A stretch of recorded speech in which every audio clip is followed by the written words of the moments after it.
pretty interesting conversation enter my timeline just a few days ago, and it was on a subject that I've thought about for a while. I've thought about this particular subject for a very long time. I've made numerous different content pieces about it. I've been on a number of different podcasts kind of highlighting this individual subject, and it's about whether or not player contracts, or salaries rather, should be made known to the public. Because obviously when we're talking about a franchise, and a player, they are aware of it. Possibly fellow teammates are aware of those deals. I'd imagine they probably and most likely aren't known all the specifications of it, but it is always something that has been brought up. And especially due to the franchising aspect kind of getting involved with Call of Duty, I believe it is time to revisit this. And the reason for why I'm revisiting this, the reason why it's even being talked about right now, is because of the spark that came out just a few days ago. For those that aren't aware, Henry G, one of the greatest commentators in esports history, decided to hang it up, at least for now, has transitioned out of commentary, and is now in a GM position for Cloud9. Now, in being in this GM position, he had actually highlighted it on a podcast the day before, and kind of talked on the reasoning for that. But essentially, in signing a recent player named Alex to the Cloud9 CS team, he released the value of the deal publicly. He made it known in the in the notice that this player was joining Cloud9. He, in that same post, also made it very well and apparent that this deal was worth $1.6 million. It was 1.6 plus, we'll just go with that. $1.6 million across 3 years. Now, this is interesting. I saw a lot of people react to this and say, wow, that's pretty cool. This could change a lot of things about how esports works, and specifically Call of Duty. Now, the reason for this is because, again, this has never been announced before. There have been rumors in terms of what this player makes, how much this buyout was. And then traditionally in Call of Duty, it is always about the buyout number that we hear. In Call of Duty, it's typically about the monthly rate. That's always a major conversation is, is this guy making 4K per month? Is he making 10K, 12K, 20K per month? I mean, it's always monthly based, and the reason for that is because typically contracts and players don't last very long. It's kind of odd to say per year. It's usually just easier to say per month because that's kind of the way that this business works. But the reason why I feel like this is so influential and so big is because of the ability for what this release or what this news would do to the public. Because a lot of people aren't under the impression that esports players, depending on what esport that you're in, the price fluctuates a very decent amount. Again, I saw a lot of people, especially in the COD side, say 1.6 million across 3 years. That's insane. And I know for a fact that is not an unbelievable amount of money in comparison to a lot of other contracts that do exist out there.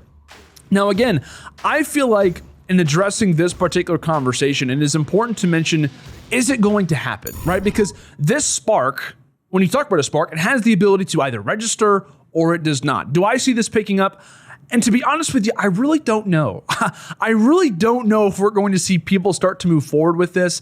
And I think it's going to have to be in somewhat of a cohesive unit. Like someone's going to have to stand out of the crowd in terms of an organization and basically go out there and kind of go along with this and say, hey, this is what we're doing, right? Now, I believe that it actually is a good decision for franchises to make. And the reason for that is because if you are a franchise and you are paying your players well, or you're paying them to standard, why not release that, right? I get that to a public standpoint, it can be a little bit nerve-wracking because, hey, do we want to release that this guy is making X amount of money?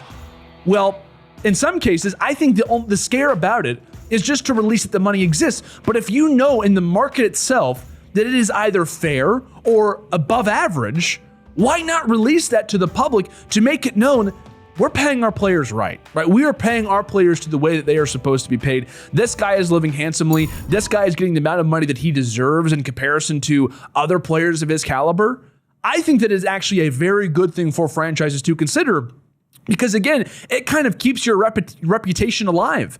And not only for that, it also shows players their worth as well, right? The only thing that we really knew in terms of the CDL side about contracts was really and strictly based upon the bench contracts, which was the guaranteed $50K per year plus benefits. That was the only thing that we know, right? And that is pretty much the only thing that has been discussed in regards to money. And I know a lot of players were kind of under that $50K limit. Hey, you got to be guaranteed on a franchise team. I know there were issues with challengers, etc. But that was really as far as we got.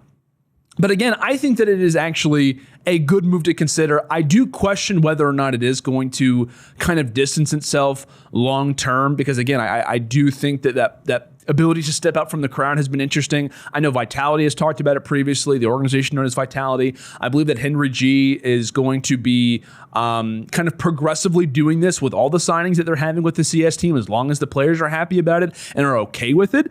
And I think could be something that does actually happen in Call of Duty. I think it could be something that happens in other esports as well, but I think it is going to take time, right? I don't think it's going to be this quick domino effect. I think it's going to be kind of more transitional over time. And I believe that if someone starts to lead the charge, possibly along with Cloud9, if you see some fellow bigger brands out there start to kind of do this as well, I think that we could start to see a little bit of a chain effect.